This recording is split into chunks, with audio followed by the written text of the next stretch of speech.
Alright folks, just want to show you some of the ways and tools we can use to watch the videos, which really are the meat and potatoes of this course in each lesson. For our example here, we'll look at the very first lesson of the course. On the top, you'll see some information with some text and skills that we'll learn in this lesson. And then in the middle of this page, we'll see the actual video for watching. To play the video, press the play button in the lower right.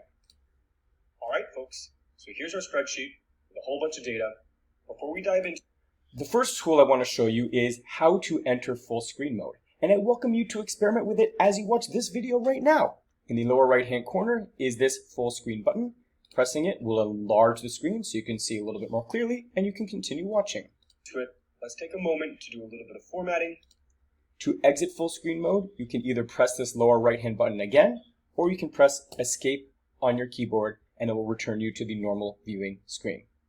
One of the things that folks sometimes like to do is to increase the playback speed so that they can make their way through the video a bit more quickly. Right now we're at 1x speed by default. Pressing on this settings wheel allows you to adjust the playback speed. Click here, and then maybe let's try 1.5 speed. And I'll press play. And setting up so that everything's a little cleaner and easier to work with. First, if you're really ambitious, you can try double time. I'll go to 2x speed.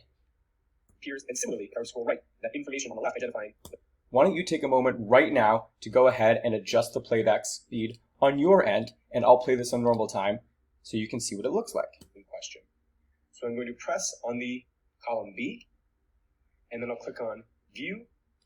I'll make a note that as we make our way through the skills on these lessons, if you want, the first page on each module will give you the opportunity to make a copy of the same Google Sheet I used when I made the lesson.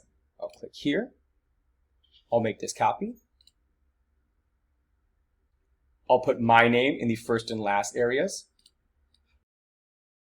And then it can be quite nice to go back and forth between the video where I watch Benji show something. Freeze. And we've got some options. In this case, I'm talking.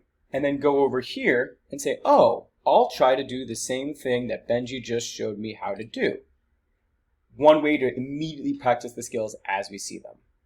The last thing I'll draw your attention to is the fact that there are these blue dots scattered throughout the video. What do those mean? Let's play it and let's see what happens when we get to one of those blue dots. About column. Really nice that if we scroll over to look at some other information, we know about. Oh, check it out. Similarly, I'm going to highlight. Someone commented, "That's so cool," right at the 1 minute and 14 second mark. Who could that have been? Oh, it was me. It was Benji Messinger Barnes wrote, "That's so cool." If you're so moved, I encourage you to reply to that comment and say something like, "I agree." And as you make your way through the video yourself, like the first row, view, but I also noticed that I probably don't need this much room for hours, and I probably don't need this much room for the date. At any point, you can just pause and write a comment, or you don't even have to pause. So one helpful trick is clicking down here, immediately pauses it and say, and you hover it right in between two columns, you'll see it. It's just a great way for you to share your feedback, ask questions, respond to our classmates, generally build communication, collaboration, engagement, and excitement as we watch these videos and learn and grow together. So friends, happy viewing!